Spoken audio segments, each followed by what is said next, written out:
Our next speaker is Matt Pedersen. He is the Senior Editor and Associate Publisher of Reef to Rainforest Media. He has been in the aquarium trade for over 30 years and successfully has reared over 30 species now? No, only 9. Oh, only 9. Spawned 30, successfully raised 9. He was our 2009 MACNA Award winner. And today he's going to talk to us about rethinking corallivores. So let's welcome Matt to the stage. Thank you, Ben. All right, first, I'm apparently the closer, at least in this room. That's kind of an honor. And I hope everyone's had a good MACNA, yes? Or good MACNA, yes? Yes? I mean, we're all running on fumes. I'm running on fumes at this point. So a lot of you guys know me as a breeder, and that is my passion. So this is actually a story of me kind of breeding but not breeding, because I love corallivore butterflies. I love coral feeders.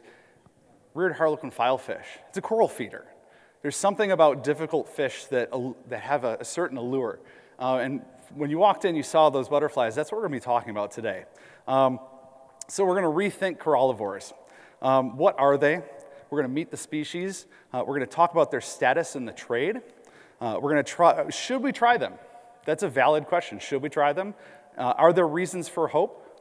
I have a dismal track record. We're not going to ignore that.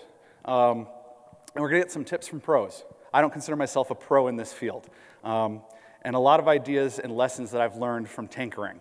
So what are corallivores? Specifically, corallivores are fish that eat coral. And we most often link the name corallivore with fish that eat SPS corals. So we're talking Poecilophora, Seriatopora, Monopora, and Acropora, or Acropora if you prefer.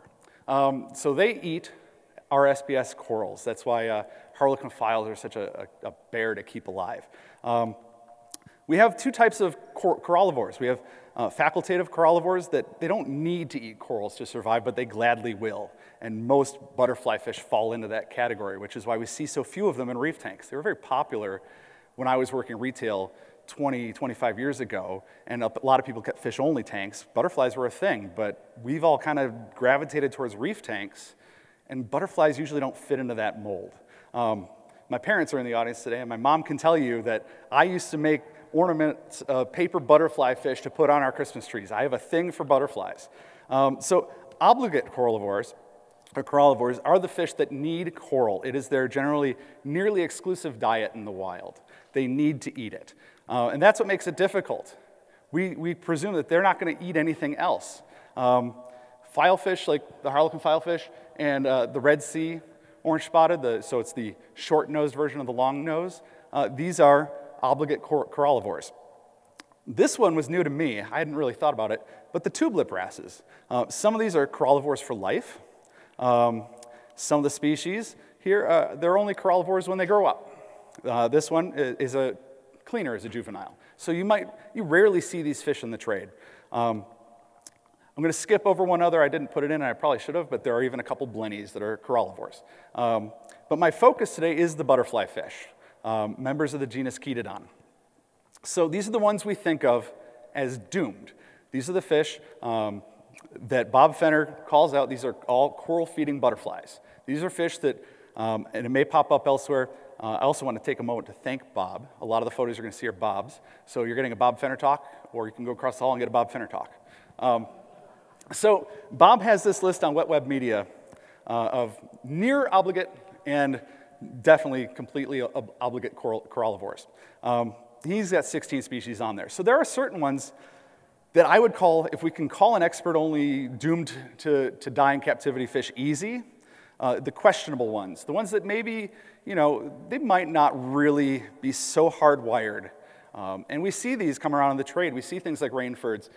We see the four spots and Plebelius and the Benedict. You see these fish, and on somewhat regular basis, you can find ones coming out of quality supplies where you can buy them eating things like mysis shrimp. And they have a fair track record of survival in captivity. They're not easy.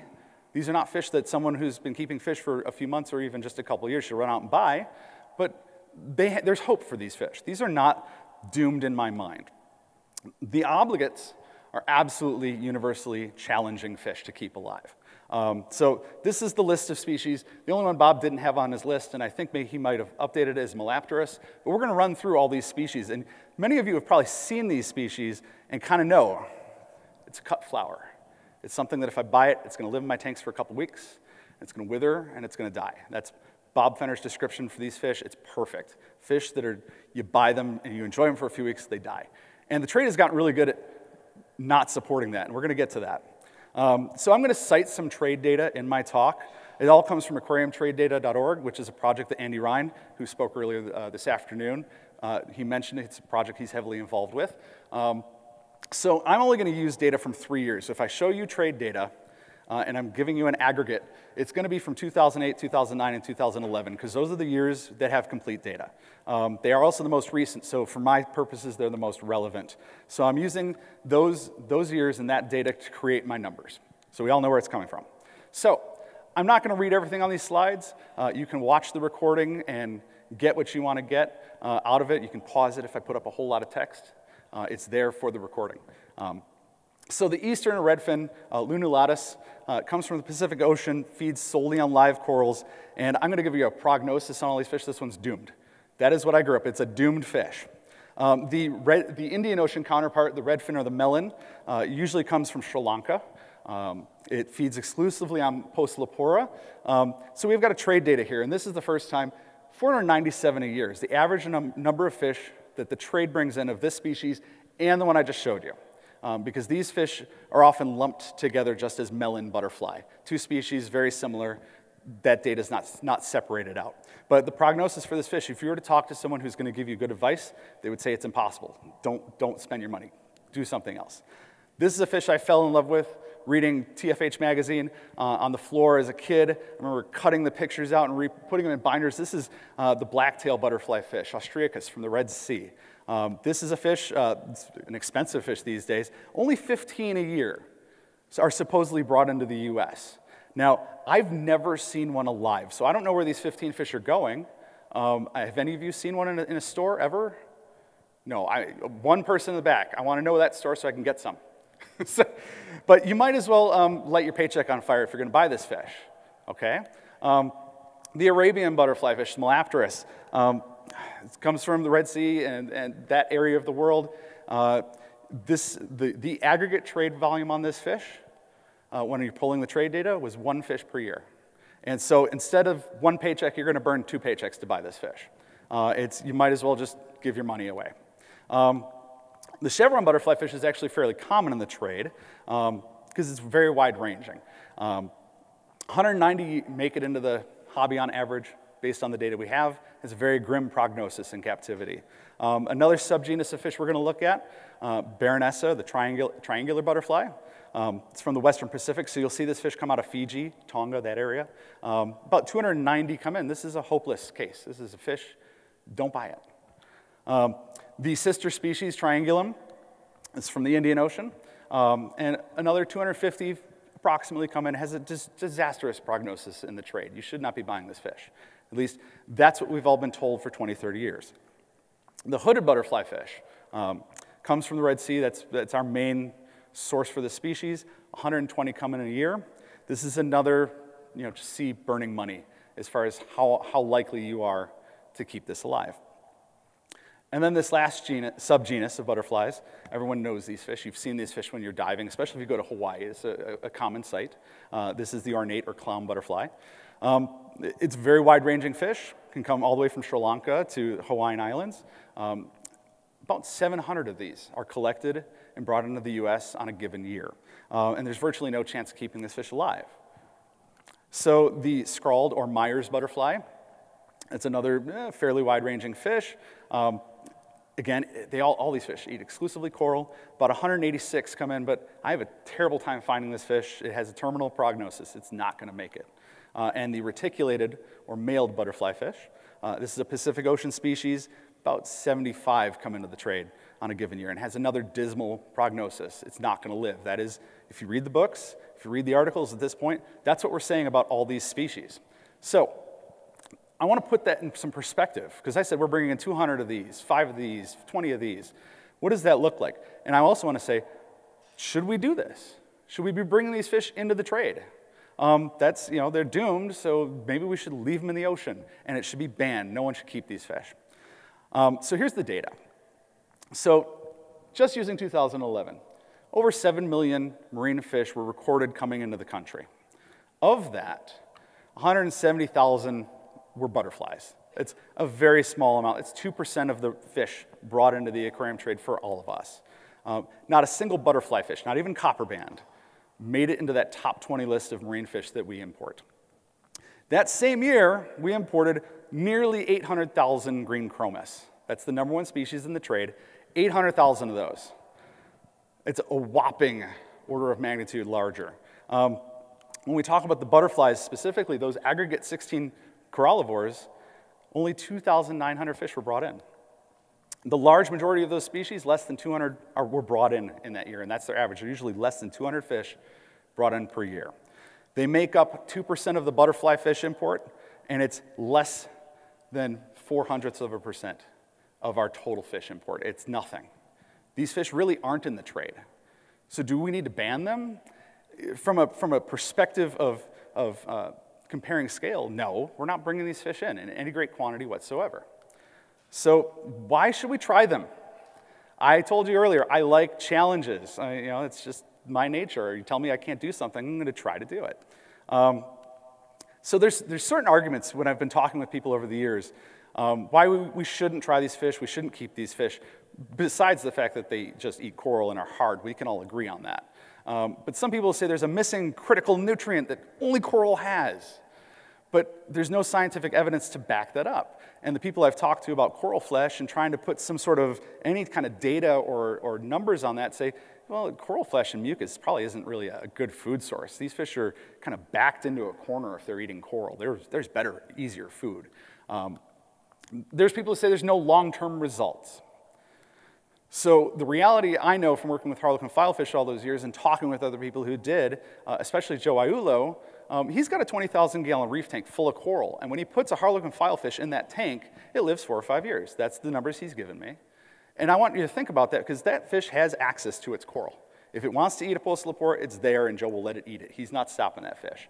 So even when they're in the maximum equivalent of a coral reef, that's about how long a Harlequin Filefish lives. And it turns out they live in that range, whether you're feeding them prepared foods or letting them graze on your reef tank. That seems to be their captive lifespan. It could be totally wrong. There could be outliers. This is the data we have so far.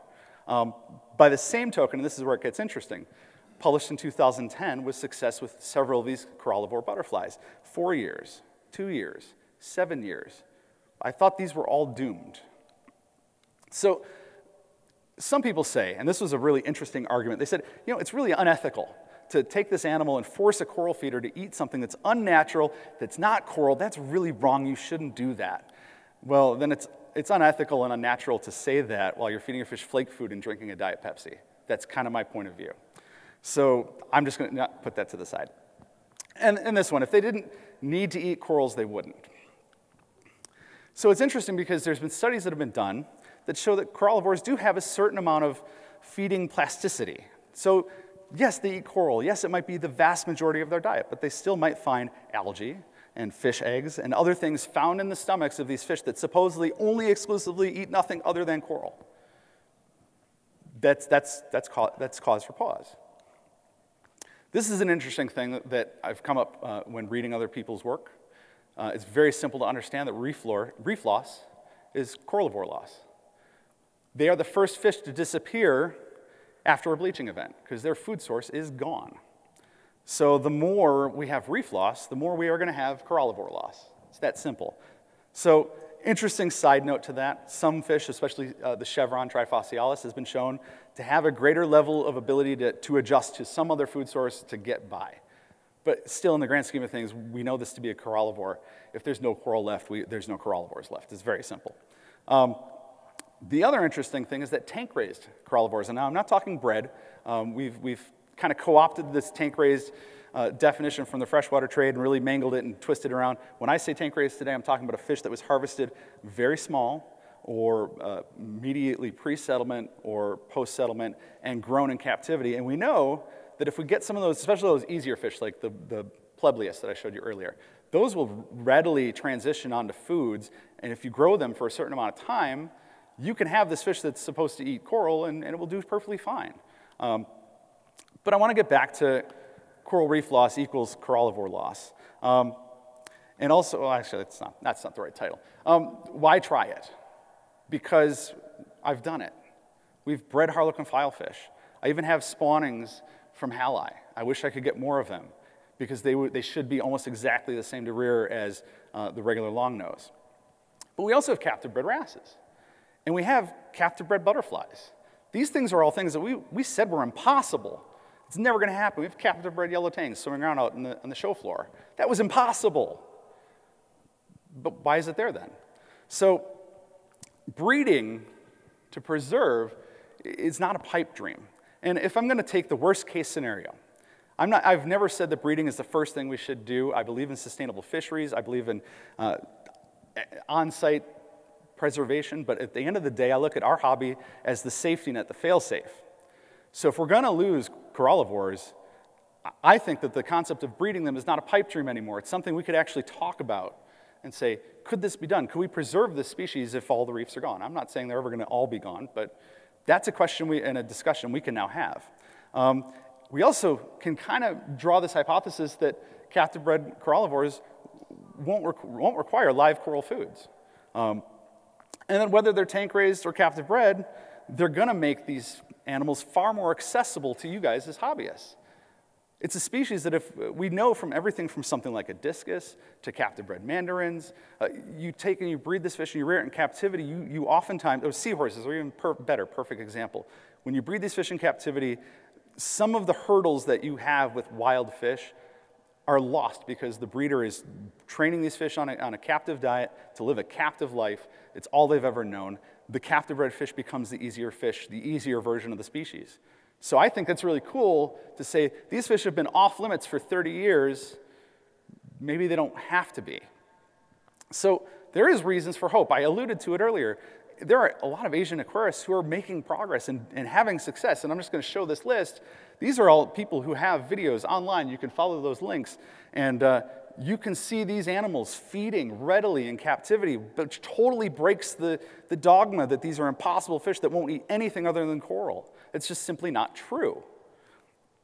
So they have a very simple technique, and I'm going to call it the Asian technique because they are pioneering this in my point of view.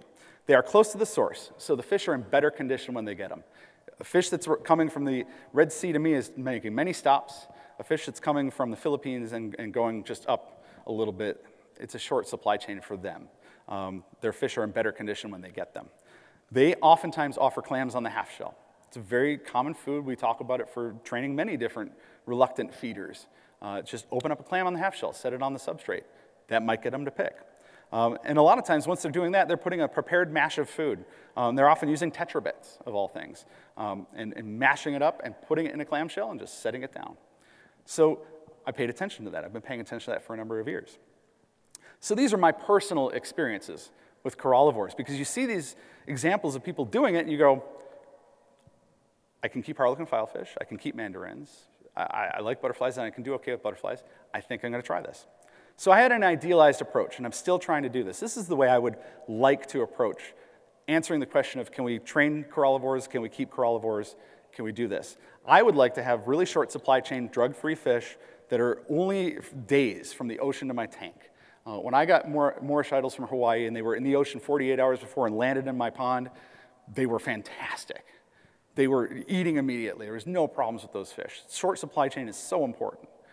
It makes such a big difference. So that's what I would want. I would also want to receive at least a half dozen of the same species at the same size. And I would set them all up in a nice system, all compartmentalized. I would do proper trials, proper actual experimental design. That's how I would really want to answer this question. I'd repeat that experiment more than once if I could. But this is the reality. If you want to keep corallivores, if you want to try to keep them, they are rarely available. The trade data proves it. Most of you guys have probably never seen any of those species I showed you in the store. When I talk to suppliers, some people have said, well, we told our divers years ago, we don't collect those fish, we don't want them, don't bring them here.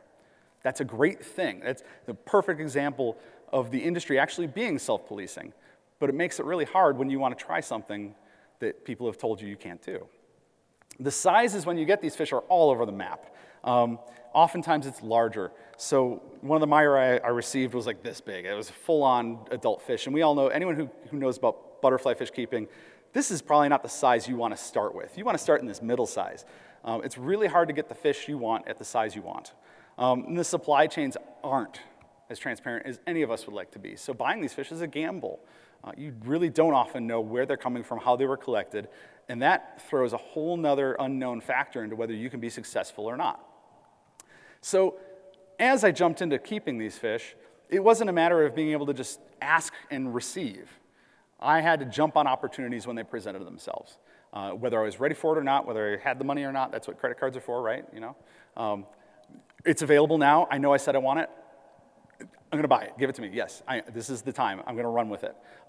Went into that mindset knowing that this is what I'm gonna have to do. So this is my dismal track record. I've told a lot of people this weekend, this is a talk about a lot of failure.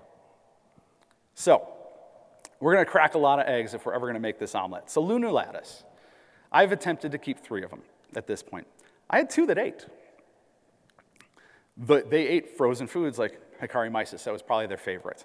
I have none of them at this point. This is years ago. The longest ones survived about 2 months, but they were eating. I lost them to ick. I had them in a reef tank. I said, you can eat all my coral, I don't care. And a couple little spots of ick showed up, and we said, I've been doing this a long time, I know not to panic.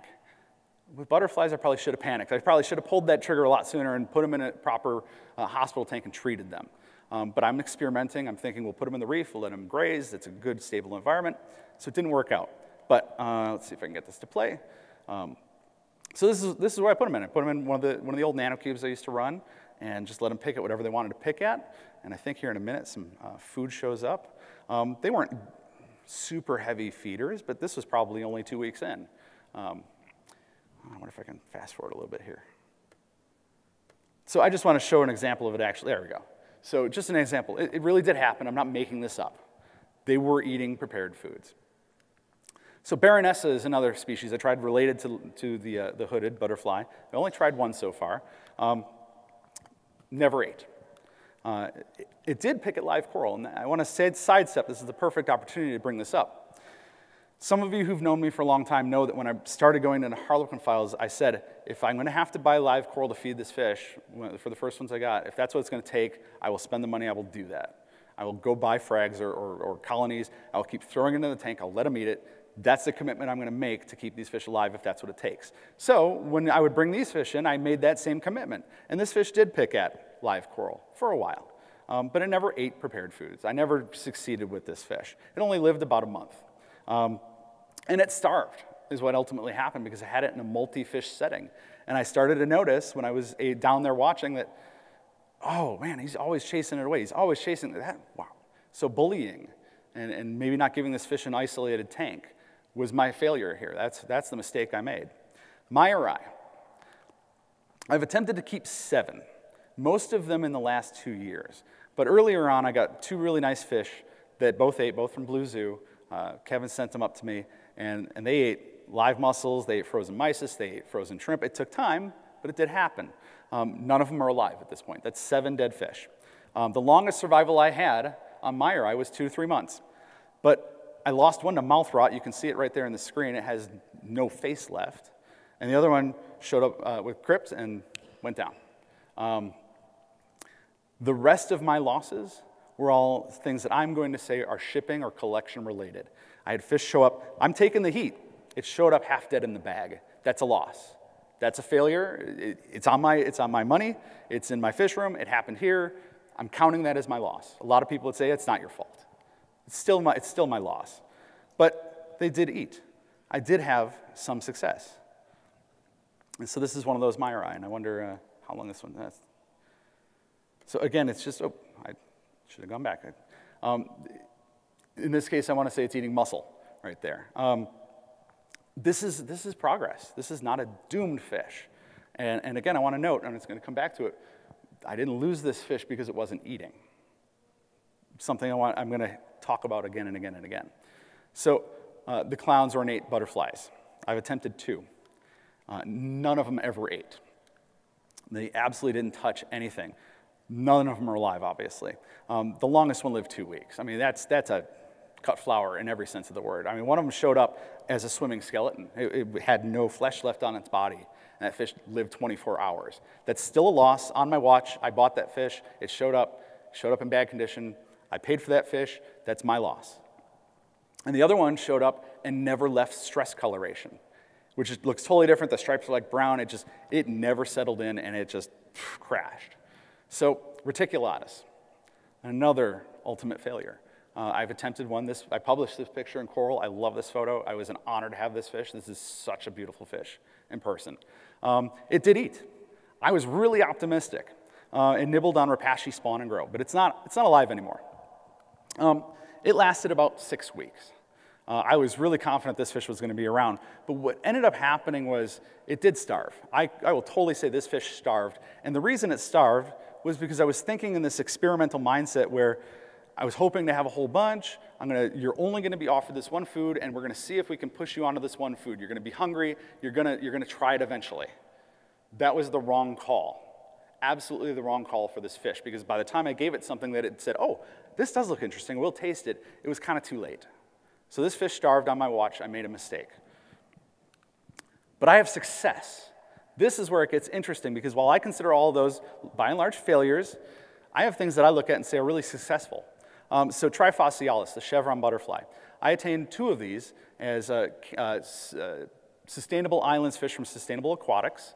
So they literally both ate. They literally landed in my tanks. They both ate. Immediately, they ate pellets. They were pounding pellets like an hour out of the bag. That's a corallivore, only supposed to eat coral, nothing else. It shows up and it's eating pellets out of the bag.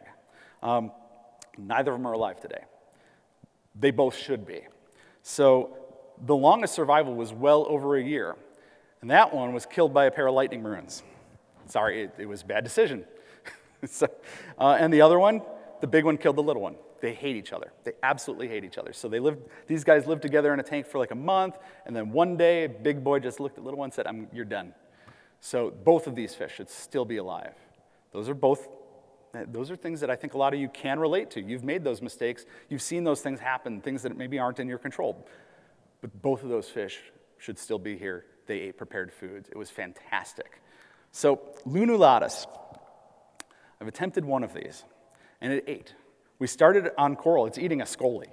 It wasn't a good scolie. It was half dead when it got to me. That's the whole point. Don't give me your $300 coral. Give me the one you're going to throw out. But it ate live coral. Then it got onto rapashi spawn and grow, Pantherae nuri polyp, other pellets, Spectrum thera. It ate everything. And it's not alive today. So it lasted 5 months. And one of the things I've noticed, I've said this about other fish, this fish did starve, but it lived for 5 months, and then all of a sudden it starved. It starved when I went away on a vacation and said, well, you're really healthy. You can go a few days without food. And you come back, and the fish is like a swimming skeleton. All the fat's just gone. And this reminds me of things like mandarins. The Harlequin Files are exactly the same way. Anthias, fish that are constant grazers that need to feed constantly, and if you withhold their food for any length of time, they suffer. This fish should still be alive. I should be able to show you video of this fish. I can show you video of it eating.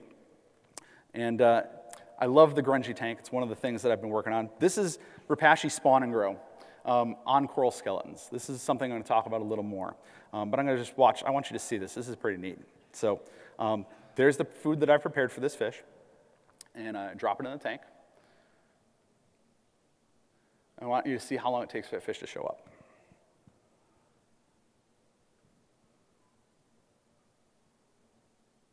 Maybe we'll skip ahead. He does show up. There he is. And so that was probably maybe a month into having that fish, and he's eating. He's not doomed. It's a fish that I fully look at and say, he should still be alive today. I should still have this fish. This is success. This is progress. I love this. This is why I'm here talking about it. You saw another fish. That fish bullied that other fish to death. I mentioned that earlier. So that's another close-up. And the reason I have this video here is for the people who say, oh, he's not really eating it, he's just picking at it. You can actually see the little bites that he makes when he goes in on there. And they're kind of hard to see, but you can actually see the food disappearing as he's biting it. He really is eating that food. There's no magic here. I'm not selling you a bill of goods. That fish ate that food. So, MELAPTERUS. Remember I said burning 2 paychecks. I've attempted 9 of them because they're available and I have access wholesale, so it's not really burning 2 paychecks. 8 of them ate. 8 of them ate. That's fantastic. They ate Rapashi spawn and grow like champs. I gotta change this. I now have 1 of them alive. So, the longest one is still alive today. You saw it swimming around when you walked in, and I'll show you another video of it. It's still alive today. So it's actually probably getting close to maybe the 2-year mark. So here's why I don't have 9 to show you, okay? 1 we think jumped, it just disappeared. 1 died the moment I gave it a prophylactic medication. It was here, it wasn't even 24 hours in. I said, okay, time to give you guys all cupramine and put it in the tank, and poof. Okay, but it didn't starve. The jumper didn't starve. 3 of them got bacterial disease, and I'll show you a picture of that in a second, and the other 3 died of that mouth rot that you saw on the myri. Like 24 hours in, you're eating, you're doing good, you've lived for a couple months, and then one day, something's not right with your mouth. 2 days later, you're dead. Your whole face is just gone. That's a problem. But eating is not a problem. Getting these guys to eat for me has not been a problem. They have done very well for me. That's captive red yellow tang, by the way. So, trifaciatus, one of the melons or red fins. I've attempted 2 of them. Both of them ate. They ate spawn and grow, they ate Pantherae nuri polyp, they ate food. One of them is still alive today, and it's well over a year at this point. I should probably update that to say 1 year plus. I lost the other one due to disease, bacterial disease, took the other one out. If it hadn't gotten sick, it would still be here. Didn't starve, it was eating. So here's my experiences by the numbers. To date, I've attempted 28 individual corallivores. Only 2 of them are still alive. That's a dismal track record, I'm not gonna lie. But that's 2 more than the dogma would say should be alive. Several more of those fish should still be alive right now, should be swimming around. But it's not for the reasons we would think that we've had these losses. Yes, they do starve in captivity. I talked about some starvation, but only 25% of those losses I listed are starvation related. So 25% of the dead fish starved, whether they showed up starving in my care, or they lived for a number of months and something changed, or they were bullied, they did starve. It does happen. So that's 1. We're down to, oh, I gotta change that number now. 3 of the 6 on-site starvations were not caused by feeding refusal. It was by my husbandry, by bullying, by other factors.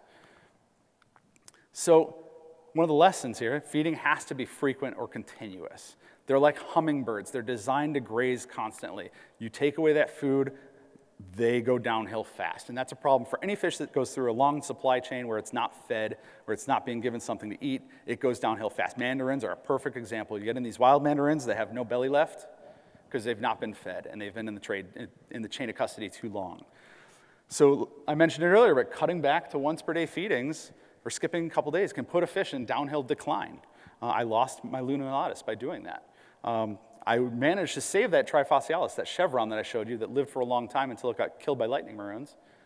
That fish, I went on a vacation, didn't have the person come every day, came back, you lost half your reserves. Oh. And disease is probably the bigger problem. If I look at all my losses, disease is what I'm pointing at. Not feeding, not even necessarily always getting bad fish, disease. This fish lived with this bacterial problem, we assume it's bacterial at this point, for 4 months. I threw every medication I had at fish showing this symptom, and I was never able to cure any of these. This guy lived like this for 4 months, and he ate like a champ the entire time. This is not a starving corallivore, this is a sick fish, and we've all had sick fish. So disease is the bigger problem. It's not feeding. Over 50% of the corallivores I've brought in have suffered from disease. Not eating, disease. It's the outright culprit in 39% of my losses. That might not be right, I might have to up it.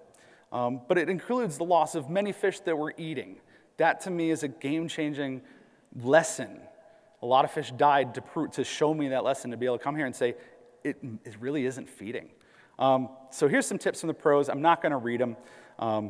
You guys can check them out, but in a nutshell, These fish don't show interest in food until they're comfortable. So Kevin Cohn was like, you know, they really should be by themselves, treat them nice, baby them. Matthew Carberry, this is how they do their training of SI fish. So you can go read that. But they like to use amphipods. They'll throw them in a tank full of amphipods, get them picking, and then slowly transition them onto prepared foods. So here's the lessons and ideas I'm bringing to the table from my own experiences. So you really want to start with small, medium fish. The large fish ship really poorly. They are fish that are too small. They don't have the meat on their bones. They starve really fast. If you could get post-larval fish, that's a different story, because you could probably transition them really easy. But getting a fish like here, that's a tough fish to keep alive, whether it's a captive bred angelfish or a butterfly. 2 to 3 inch size seems to be the sweet spot. You have enough opportunity there and enough reserves to maybe get that fish onto something. Only healthy fish. That's a no-brainer. When I say I took a loss on a fish that was a swimming skeleton, you don't always get to see the fish before you buy them. So if you're starting with healthy fish, you know, great. You're not going to save the one that shows up half dead. And that short supply chain, that get the fish to you as fast as you can. It's really different because a lot of us will give the advice to general hobbyists to say, you know, yeah, let the fish stay at your store for a while, observe it, see if they'll hold it for you. But when we're getting a really difficult to keep animals, I hate to say it, I worked retail for a long time. That's not always the best place for that animal because they're taking care of a whole slew of other animals, and they're dealing with customers, and they're dealing with floods, and there's so much other stuff going on in that environment. Getting these fish to you as fast as possible makes sense. You have better success when that happens. Presumed disease. It is the #1 problem with corallivores. It's not food, it's not diet, it's not getting them to eat, it's disease. So prophylactic treatments in my book are a must. I like cupramine. It seems to work pretty well and not be too harsh, and praziquantel for worms and flukes. Also consider formalin, very effective, also very toxic, so be careful. Antibiotics, I still actually really love Maricin and Maricin 2 because they're complementary antibiotics. And freshwater dips. A lot of the fish that I would bring in would go and they'd be fully acclimated. They would get a nice 10-minute freshwater dip, sometimes 5 if they were looking stressed, and then into your quarantine tank. You need excellent water quality. It is a pristine water quality requirement for sensitive species. Harlequin Filefish are the same way. The water goes downhill, they go downhill. So they're a good barometer in that respect. So do your routine frequent partial water changes. I like full strength salinity. I don't think you should put these fish into hypo. An interesting thing to think about, lower temperatures slows down the fish metabolisms. We tend to keep our reefs, a lot of people 79, 80, 81 even, and I think we're learning with coral they might do better cooler. Well, the fish might do better cooler, and if nothing else, it's going to slow them down and buy you a little more time, an extra day, an extra 2 days, to see if you can get the fish over the hump. Individual quarantine at this point, I think, is a must. A lot of people, when I was working with Harlequin Files, said, you know, was there this monkey see, monkey do? Oh, that one's eating, I'll try that too. I have not seen that happen anytime I've cohabitated multiple fish, multiple corallivores together. That's not how it seems to go. One starts eating and then starts bullying all the rest away from the food. That's how it tends to go. So individual quarantine is a must for these fish. Each one goes in a 10-gallon or a 20-gallon tank by itself. Give it some room. Don't put anything else in with it. Usually, if you put 2 together, you get a dominant one, and that just bullies and feeds and puts the other one away. Even non-butterfly are going to be potential sources of problems. So if you really need to put something else in with your corallivore, something really passive, maybe a neon goby or something really passive, or a mandarin, something that's just not going to bother it, not going to create any conflict or stress. There is no magic food bullet. Nothing, I've not found any universal one thing I can put on every fish and have it work every time. But I have options, and so you have to have all those options available to you. And my current advice, since we can't do controlled studies with these fish, just go through a rotation. Start with the one you think is going to work first, or even shotgun, put them all there, see what happens. Rapashi spawn and grow has been a very reliable food for me. So this is an interesting thing. Coating coral skeletons with Rapashi spawn and grow. You saw a few examples of that. It's interesting, when you're mixing up this gel diet, you can throw in pellets, you can throw in anything you want into that gel diet. You can put in PE mysis, whatever you want to put in there, as it's cooling down, put it in there. It lasts up to 24 hours when it's sitting in the tank, and then you take out the leftovers. And Strawhan was the first person to publish this. This isn't my idea. This is an idea I got out of a big old book with black and white photos that my mom would take me to the library to check out. I probably checked it out 10 times, 20 times. And he was talking about doing this in the 60s, pressing food into coral skeletons to get things like four-eyed butterflyfish to eat. This is not my idea, but it has a lot going for it. So this is kind of my routine process when I'm doing this. I ultimately want to get away from doing this with the fish, but I'll take the old coral skeletons out. Now this is not, there's no zoanthids on these. These are in quarantine systems, they're dead coral. I'm just boiling them to sanitize them and to remove the old food. That gel food melts away when you boil them. Dry it off, let it cool. Mix up your spawn and grow. Mix it thoroughly, put in anything else you want. So this is me putting in this case, I think Thera A and Panthera nuri polyps. So just mixing it right into the diet. Mix it up again. Pour that still hot liquid over the coral skeletons that are nice and cool, because then it sets up fast. And then boom, throw it in the refrigerator. You can freeze it. And that's how it goes. And you saw a video of this happening earlier. So am I running? Okay. So other good foods, Nutrimar. You heard me talk about it, Panthera nuri polyp. Clams and mussels, live mussels on the half shell are a really good first food to get a feeding response. You can split them, put them in for later use. But there are concerns with some of these foods about bringing in pathogens. And you can save the shells and coat them with food, just like I was showing you with the coral. Live foods, just gonna throw some of those out there, try them. They might be the thing that saves your fish. Live coral. If you're willing to buy this fish, you're willing to try it, be willing to buy the food that it needs if nothing else will work, and extend that time. So these are my staple diets, rods, food, all that kind of stuff, PE, adult brine shrimp, throw those at the fish too. The Asian hamburger mix I mentioned earlier of tetrabites and table shrimp, that's what they use. And throw flake food at them. There might be that corallivore who just sees flakes and just, it's so different, they try it and it works. Distributive feeding methods, feed them constantly. This pellet feeder was going 8 times a day. That fish knows what's up there at this point. Or doing the rapashi, and let the tank get grungy. It's interesting, I don't have a picture of it, but the corallivores will eat algae off the grass. They kiss the glass just like a little pygmy angel does. It's really weird. So I let the tanks go grungy, I let it grow. But that also is a source for possible disease. So as I'm looking at all this now, I'm going, maybe that's not the best approach. Maybe I really need to go for the really sanitary, just keep the tank super clean. Either way, you gotta remove the uneaten food, do really frequent water changes. So this is the interesting thing, we're getting close to the end. All right, oh, we're a lot closer than I thought. So I don't know how many of you picked up on this, but as I was going through my own successes, it seems that the fish group really well on the subgenus groupings. So these guys, the Corallichetodons, Ostreicus, LUNULATUS, MELAPTERUS, that's the orange and black one, and then trifaciatus. These have been really willing to accept that rapashi spawn and grow on a skeleton. I've had probably the best luck with this group of butterflies. So if I was gonna come out and say, look, I scared you with how many fish I killed, I think it's an expert-only fish, no one should try it, but if you're gonna not listen to my advice and try it anyways, this would be the group I would lean towards. They seem to be the most willing out of the fish I've kept to accept non-coral foods and to live. These are the 2 fish I still have alive after a year and a half, 2 years at this point. They're from this group. So the Megaprotodon, the Chevron is here by itself. This is actually a species that I've seen most often offered eating. Live Aquaria does it, Sustainable Aquatics does it. It's a very aggressive species, so you gotta keep them singly, but you can really have a good chance at long-term success with this fish because you can probably get it eating from someone. And if you can't, well, you've got a lot of tools to try now. The Gonachetodons, Baronessa larvatus triangulum, I've had moderate luck getting these to eat. They are the most shy, they are the most easily bullied out of all these corallivores. So more than any others, they gotta be the alpha dog or no one else in the tank with them. And others have had good success. Jake Adams had one of these guys eating flake food at one point. He had it in a tank with a lot of other boisterous fish, but there has been success. And this is the Gonachetodons, I believe, or I messed up something. But Myri, Ornatissimus, reticulatus. Myers, clowns, and reticulateds, or males.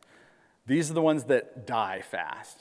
These are the ones that I would put in the most difficult category. When they get here, they are so stressed out. These are the ones where I've had shipping losses, where I've had fish that just don't, you put the best stuff in front of them. I've had only 3 of these guys feeding, and collectively I've tried 10. That's a pretty bad track record. These are the ones I would say, hey, maybe cut your teeth on some of those other things first. And then if you really have a good protocol that works for you, maybe now come and try a Myers or reticulated. But if you're lucky enough to find one that's eating already, go for it. The Asian aquarists who are trying and doing their methods are actually, these are usually the fish they're having success with. So while my track record says one thing, their documented track record over multiple fish keepers, these are the ones they actually get eating out of clam shells, and they're getting them in kind of small. But so is that an issue of short supply chain? They're close to these fish and we're not? I don't know. So I want to close kind of with just this just admonition. We used to talk that was once impossible. You heard that probably multiple times over this weekend. Keeping corals in tanks was once impossible. It's not impossible. I think everyone in this room probably does it. Keeping these alive was once impossible. Breeding them, spawning them was once impossible. Raising them was once impossible. Doing this was once impossible. But once it's been done, it's no longer impossible. And if you share the information, it might be repeatable. And that's the talk, so thank you.